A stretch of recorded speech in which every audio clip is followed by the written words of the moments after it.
No. What's up, everybody? Welcome to Heads Up Play, episode 32. Is this 33. 33? 33, yes. Trace. Train Yes, tight everybody. trace. We have a lot we're going to discuss today, or just really mostly NFL draft. It is our recap of the NFL draft. Um, as always, with me, Mr. Sweaty Boy Sam, and Hello, me, everybody. the Cowboy. Well, let's get into it, man. Did you watch the draft this week? So I did watch the draft. I'm gonna be honest with you. The draft has always been, as a neutral NFL fan, like a guy who watches the NFL, but over my lifetime, I've never been able to like grasp onto one team Yeah. and be a fan of that team.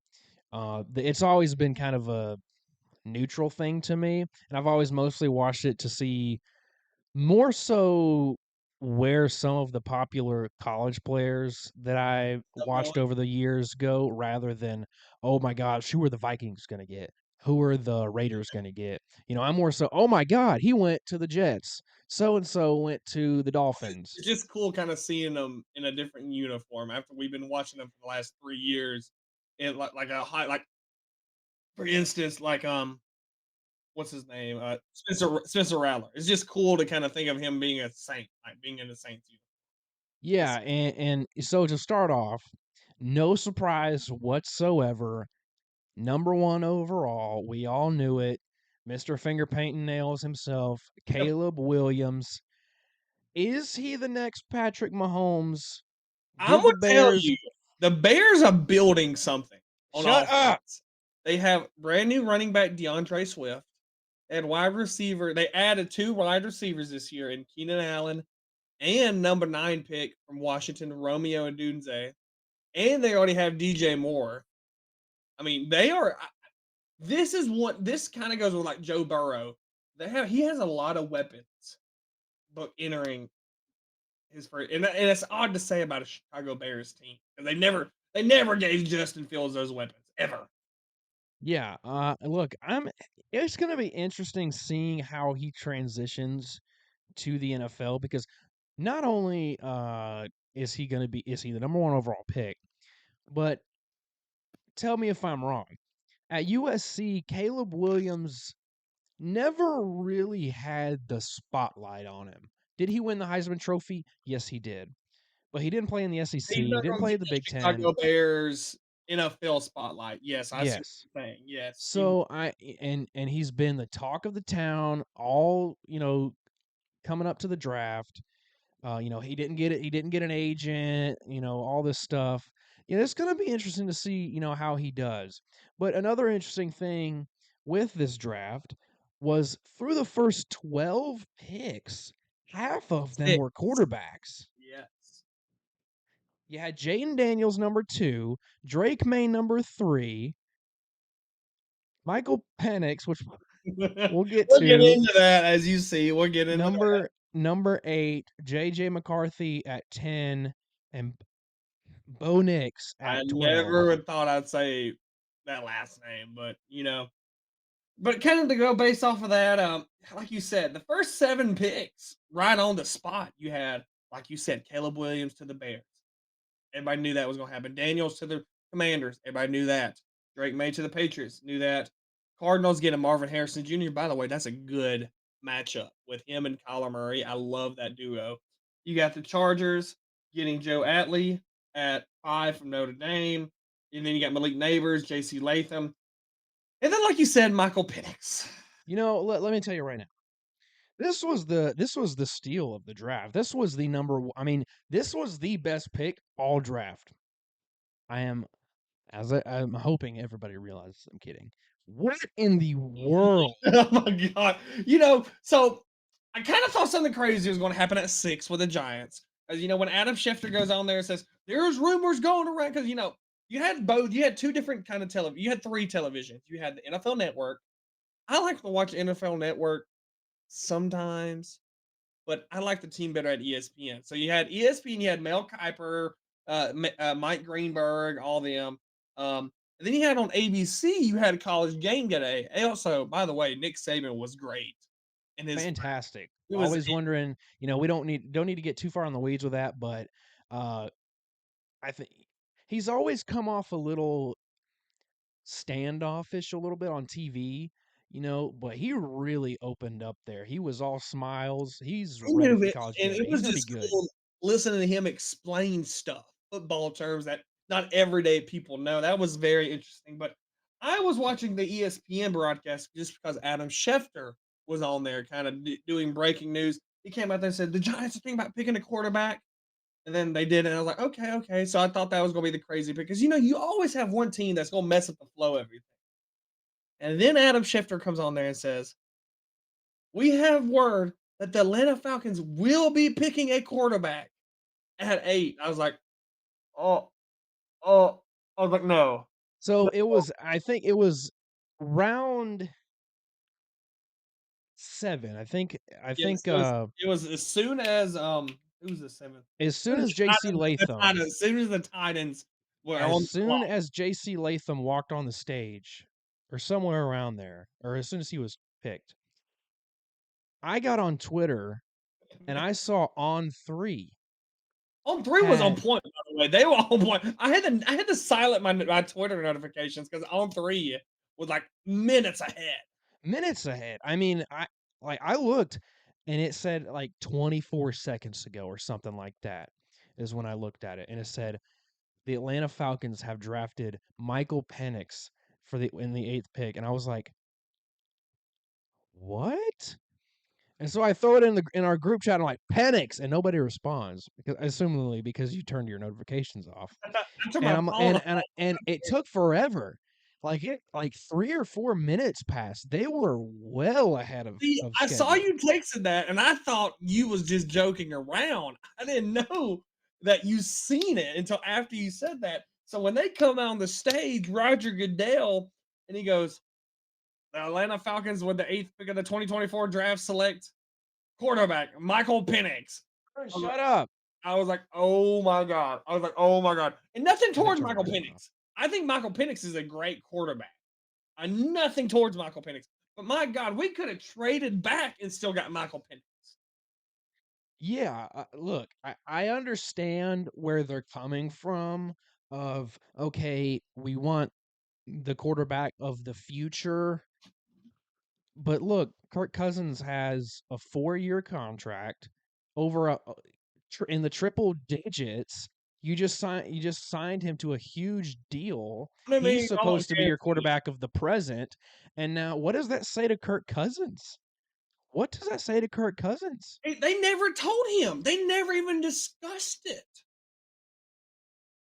They gave him $100 million guaranteed at the end of his contract. Michael Penix will about to be at the end of his contract. So even if we're going to play Michael Penix, we got to re-sign him. It makes like any argument you make, it may make sense, but no argument makes good sense for this. I've listened to people and there are a lot of reputable names saying this might be the most confusing pick ever in a draft. They're trying to say they modeled it after when the Green Bay Packers picked Jordan Love in the first round to replace Aaron Rodgers. You picked Jordan Love at 26. You didn't pick him at the 8th pick when you had no. You could have picked. When I say any defensive player, no defensive players were picked. You could have picked any defensive player that you wanted, and you picked Michael. Mm. Look, and I'm with you. I think Michael Penix is a great quarterback. I think he can have a very successful career in the NFL because I think he's got a great arm on him. He's pretty athletic. He's what fits the modern day NFL, right? But it just doesn't like there are so many more needs that the Falcons could have addressed than go after another quarterback. I mean, my God, Boom, their shut up. reasoning was because they tried to save their ass with Kirk Cousins. They said, "Well, we know Kirk's going to have us winning a bunch, so we looked at it as this is our best opportunity to draft a talent like this, kind of carry the mantle after Kirk retires." And because with Kirk as our quarterback, we're going to be in the lower end of the draft. I was like, "You gotta be kidding me. Are you crazy? That's the dumbest thing I think I've ever heard, trying to cover your ass. You're telling me this team, I don't know if you saw, they're gonna lose a pick next year because we tampered to sign Kirk Cousins.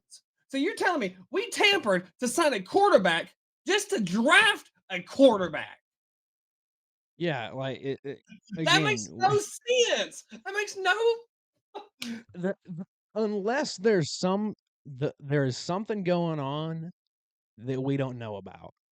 I mean, Something's wrong with Kirk's arm or something, and they've got they some try to say, "Well, he tore his Achilles this year." You picked a kid that stayed injured in college. tore his Achilles or ACL, whatever it was, twice. Twice, twice. He's 24. They said, well, we're modeling after Jordan Love. Jordan Love started this year. He's 24. Michael Penix is entering the league at 24. He'll be 29. I mean, 28. But golly, I feel like Frank the Tank right now, screaming right now. Like, this is bullshit. I just don't understand the reasoning. My whole favorite quote out of all of this was after the whole draft, we don't pick a quarterback. That was one of our biggest needs was a quarterback. Falcons general manager on not drafting a quarterback, he quoted with this. We would like to add it at that position, but you don't want to force a reach or do something you should not do in order to get a position. So you're telling me that kind of contradicts what you did. So yeah, look, we can go on all day about this because I mean, like I said, it's just confusing. Maybe they have plans to do some sort of Like, let me just write one more time. In the second round, you trade your second round pick and your third round pick to move up to pick a defensive lineman from Clemson who's a third all ACC, or you could pick the Illinois defensive lineman who went the next pick, who was the Big Ten defensive player of the year. I don't know. Who I makes don't know, sense? man. Who makes sense? That makes no sense to me. You're gonna pick the player in a weaker conference who's a third all ACC. He wasn't even its first two T's, or over the Big Ten, who's the second best conference. Would argue the first best conference over. I don't know. Let's move on. Let's move on. We have breaking news. We'll get to this here when we get to our Braves and MLB update. But MLB to modify uniforms after player complaints. So You're like shit. yeah. So that wasn't the only obviously there were a number of other picks. Just to quickly go through them. So Roma Dunze at 9, I think he's going to be great for Let's say Washington all them or big for the Bears, excuse me. them three big wide receivers are gonna be good. JJ McCarthy at 10, Olu Fashanu from Penn State at 11 to the Jets. Bo Nix, of course, like you said, at 12. And I think the steal of the draft in the first round for me, in my opinion, the best pick is Brock Bowers to Georgia. We've seen what Brock Oh Bowers yeah, has done. I mean, he's one of those tight ends that just catches everything. You put him on with the right quarterback, I think Brock Bowers will be fantastic. Oregon State's Taliesin Fuaga goes to the Saints. Laiatau Latu, is that Cameron Latu's brother from UCLA? I don't know. Let me double check. He goes to the Colts. Seahawks select Byron Murphy from Texas. Dallas Turner went a little low. I thought he would go a little bit higher. He goes to the Vikings. You want to talk about a Amarius, steal? That's a steal right there at 7. big steal. Amarius Mims, who Nick Saban kind of tore up on TV a little That bit. was a reach in my besides the Bo Nix and Michael Penix, I think that was the biggest reach as a positional. Well, I say that. Let me get to the end of the round and I'll tell you my biggest one. He goes to the Bengals. Jared Verse from Florida State goes That to one. the Chargers. Troy Fautanu goes to from Washington, goes to the Steelers. Chop Robinson, I like this pick from Penn State, goes to the Dolphins. Quinyon Mitchell from Toledo, Love a that one. big Love one. the Good Eagles pick, killed it. big The steal. Eagles killed it this Goes draft. to the Eagles. Brian Thomas Jr. from LSU to the Jags. Terrion Arnold. Look, I love Terrion. Kool-Aid McKinstry is a better cornerback than Terrion Arnold. Kool-Aid got the disadvantage of Thanks. never getting thrown to. But Terrion goes to the Detroit. Lions, joining a Yes. number of Alabama See, players. I like that. That's 3 years in a row they got Alabama players in the draft. Jordan Morgan from Arizona goes to Green Bay. Graham Barton from Duke goes to Tampa Bay. The Cardinals get Darius Robinson from Missouri. Love The that pick. Love I like that. that as well. Xavier Worthy from Texas, good wide receiver. I'm interested to see how that pairs up with Patrick Mahomes. He's gonna be the cheetah 2.0. I mean, that's exactly what Yeah, Patrick he can get downfield. He's good on the deep ball. Tyler Guyton from Oklahoma goes to Texas, or excuse me, to Dallas. Nate Wiggins from Clemson goes to the Baltimore Ravens. Ricky Pearsall, I'm kind of surprised he went this that is long. my, like, who the hell? This guy? Really? Look, Florida fans going being in Gainesville, they love them some Ricky Pearsall. He is very good. Probably was their best player overall last Like, year. he's got I don't know about first round territory I though. And definitely then feel like you coulda got him in the 2nd round. yes, Easily. easily. And then Xavier Leggett from South Carolina. Xavier Leggett from South Carolina I goes to the love Carolina Xavier Leggett. Panthers. That is a good I think so some steals, I think, in the draft, or I definitely think Minnesota getting Dallas Turner at 17.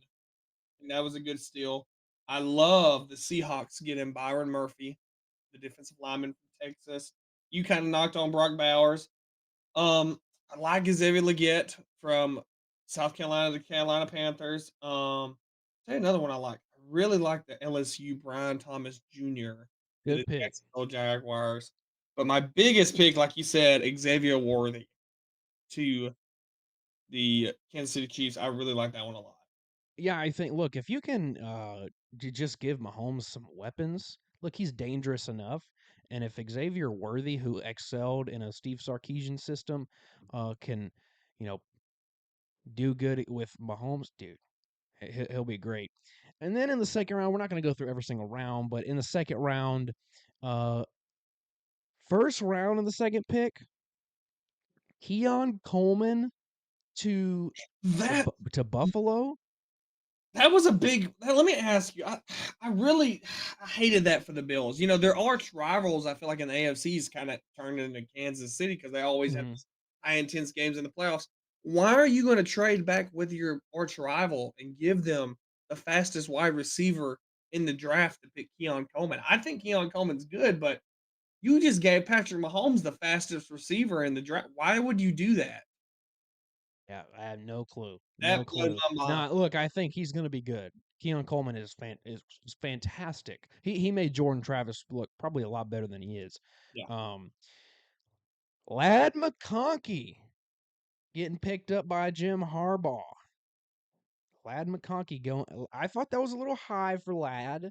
High second round. I did not think he would go quite that high. I figured he would go 2 or 3, maybe not that I high think he fits though. perfect into that Harbaugh offense, kinda like how Roman Wilson did, you know, got that small kinda slot receiver.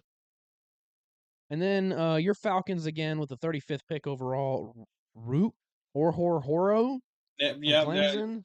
don't get me started on that, coulda had Kool-Aid or Chris Braswell, but, you know, why the hell? That makes too much sense, right? Josiah Newton from Illinois goes to Washington. Jalen Polk goes to from Washington goes to Patriots. I like this pick a lot. Devondre Sweat from Texas. Big old Devondre I Sweat like goes him as a to nose tackle. Tennessee. I He was like that pick. Brandon Fisk from Florida State goes to the Chargers. Cooper yeah. DeJean from Iowa goes to See, Philly. I love they won to me the 1st round and 2nd round combined is the Eagles. Going back to back at cornerback, you got the fastest one in Toledo, and then you got Cooper DeJean from Mhm. Iowa. Dog, both of them. I really like that with the Eagles. And then I don't know if he just was trying to put on like a swag mode face or something, but Kool-Aid McKinstry did not look excited to go to the Saints. I don't know what it was. I don't know.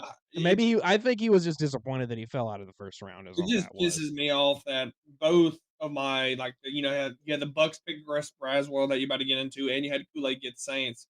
So why I just hate both good Bama players went to arch rivals. Yeah, yeah, no, I agree with that because that's I mean, going up against each other, that it just makes for a At least little at least we got in the salt. 6th round Jace McClendon, which I think will be great Yes, in Atlanta. yes, I think Jace could do great things. Um, and I'm not going to go through the whole rest of the second round, but some big names that we saw, in college. Kamari Lassiter from Georgia goes to Texas. Look, I like what Texas is doing, man. Uh, excuse me, the Texans. Um, let's see, Jonathan Brooks from Texas. Texas is losing a lot of guys now. Do you Thinking see about the this, Texans' new uniforms? yes, they look pretty good. That I like the pretty helmet. neat. I like that. Yeah, They look like a travel, like a spring football team, not an yeah. NFL jersey. LSU gets 2 back-to-back to the Jaguars. Mason Smith goes there, and Adonai Mitchell from another Texas boy going to the Colts. Man, they are losing a I ton of was shocked guys. he dropped. I was shocked he Yeah, dropped that low.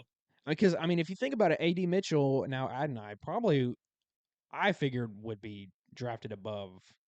Um, Lad, I thought he was gonna be over Lad. yeah, and then to round out the second round, that's about it. You got some kind of no name, not no names in there, but Let's talk about um, noticeable Alabama players. Justin Enigma, number 92. Justin Boygby. But yeah, Enigma, I don't know what I was saying. Got drafted by the Los Angeles Chargers. He's actually going to go play for Jim Harbaugh. You had Will Riker, the GOAT, to the Minnesota Vikings. You have, like I said, Jason McClellan to the Atlanta Falcons. Boone Who else? Hush. Jalen Key, Mr. Irrelevant to the Jets. Who else am I missing? I feel like I'm missing. So in the second round, Chris Braswell, Tampa Mhm. Bay.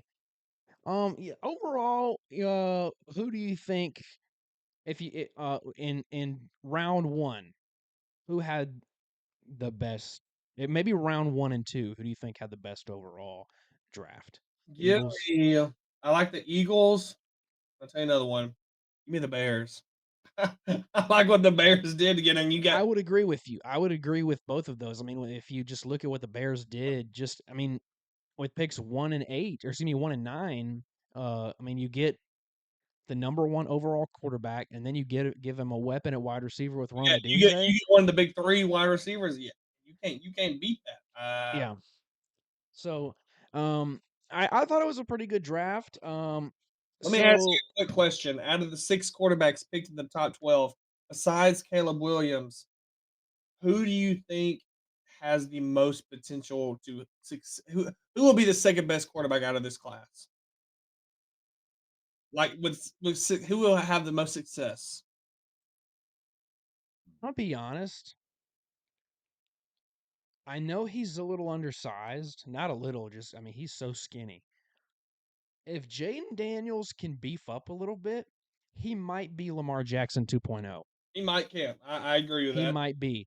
Drake May, You got to give Drake May weapons. you got to give him some weapons. They He can drafted be former Alabama, went to Central Florida wide receiver Javon Baker. So, which is as an Alabama fan pisses me off because you never did that with Mac Jones. mhm.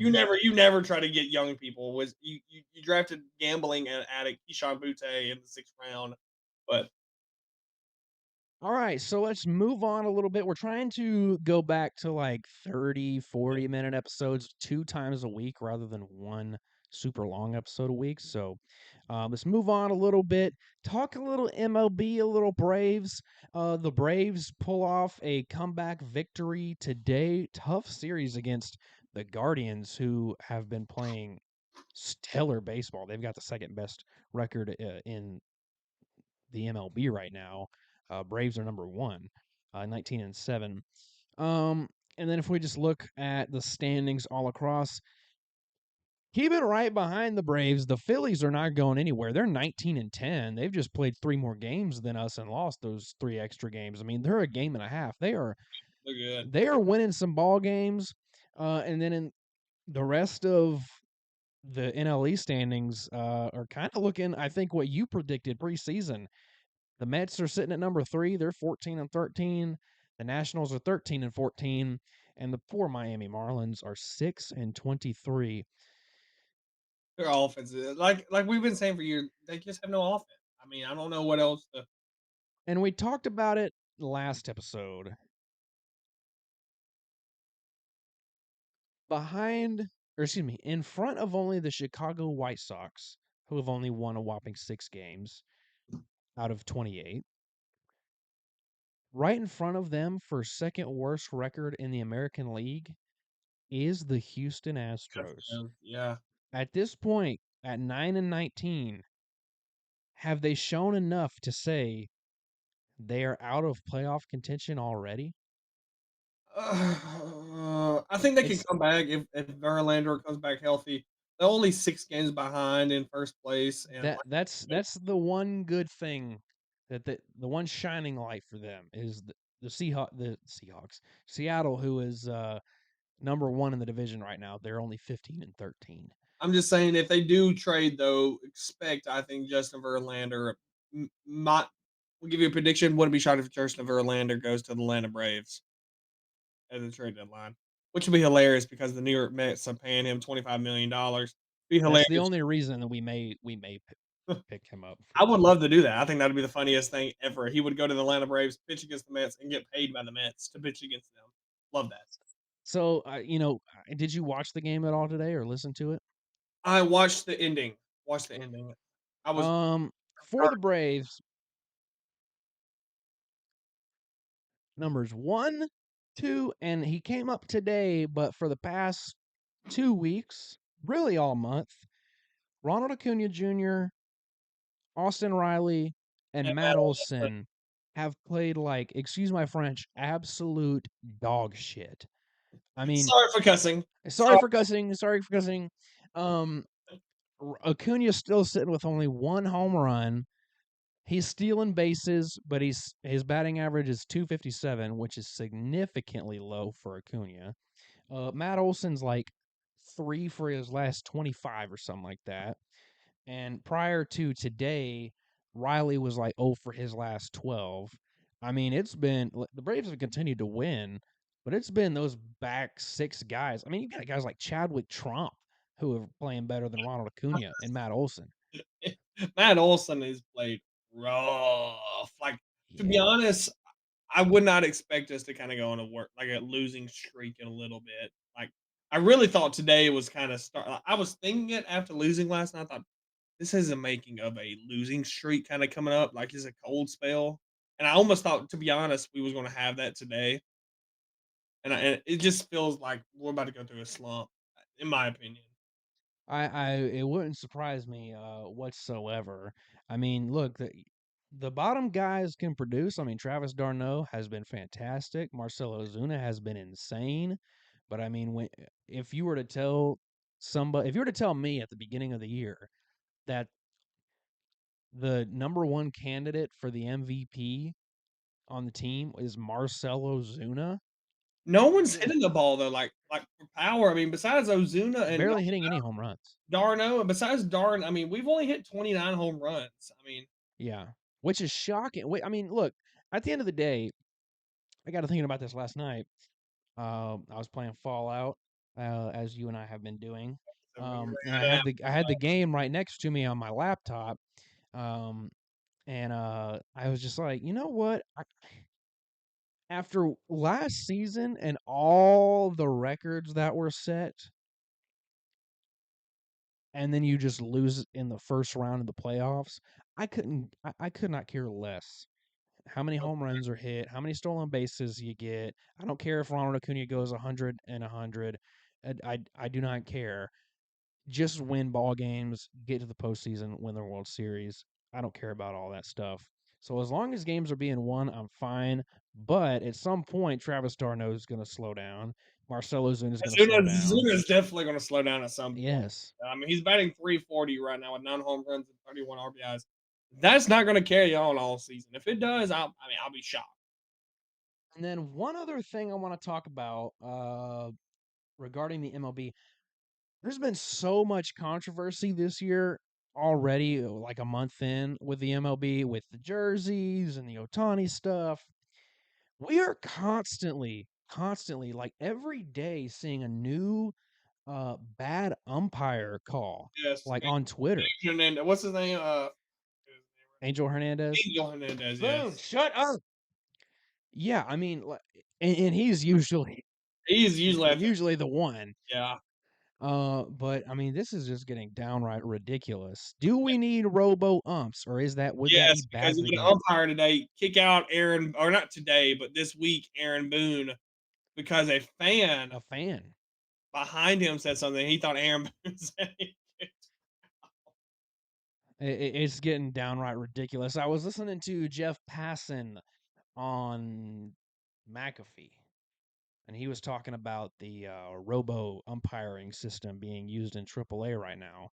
He was talking about Paul Skeens, like 3 days a week, they use a regular umpire, and then the other 3 days of the week they use the robo ump, like a challenge system. It's not so much a robo ump. There's still an umpire behind home plate, but it's like a quick challenge where if they call a strike a ball that was clearly a strike, pitcher can just do this, and within like 5 seconds, the call can be reversed.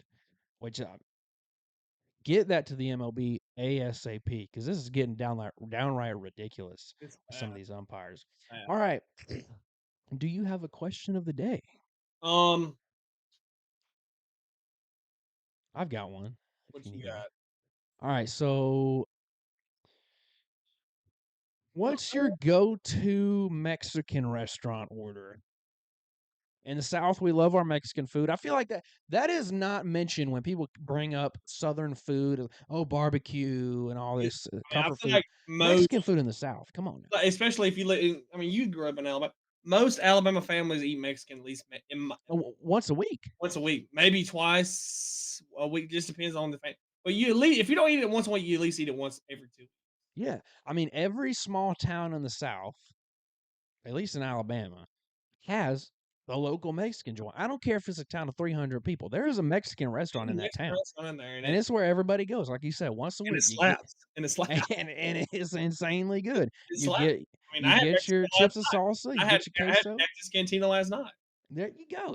Now Cactus Canteen a little bit of a chain, but I know up in Jasper, I know you I don't have even has a call it good a Mexican. chain or you know what I mean? It's a small chain, maybe like I think there's only like 5 locations or something like But that. they're all like in Gulf Short. Yeah. That's how I look. You know what I mean? I don't know if that counts as a chain. You know what I mean? Instead of just different locations. Well, what's your go-to order? It's not too crazy. I just get nachos. Just okay. I get steak and shrimp nachos, just cheese and that. If I get anything else, I might get a steak quesadilla or I might get me like a burrito or something like that. I'm a big fajita guy. I Actually, love some I actually fajitas. went to Chili's tonight for dinner. I got the Chili's fajitas. I don't know if you've ever had those. They're not bad. Chili's, I told Lindsay, we got to start going to Chili's more. I mean, for the bang for buck for Chili's. Oh my God. I mean, me and my wife, we ate tonight for steak, shrimp, steak. I mean, not steak, shrimp, chicken, and fajitas with queso on top for $20. You can't beat that. No. You cannot beat It that. was good. It was good, man. It slapped too. I mean, it is not bad. That's the thing. It was really good. But All right. I like the Okay. fajitas. I like the fajitas. All right. And then, all right. So to kind of go off the food thing, we talk about food a lot on here. All right. Mexican food, Asian food. We'll kind of do like Japanese, Chinese, all in one category. And then what's another ethnic food? Um, Greek. Greek food. Okay. All right. All right. Yours Out is of not those, what, let's just do Asian food versus Mexican food. Which one are you taking? Mexican. I'm not the Mexican. biggest Chinese fan. Like I'll Really? eat it. It's just not my favorite.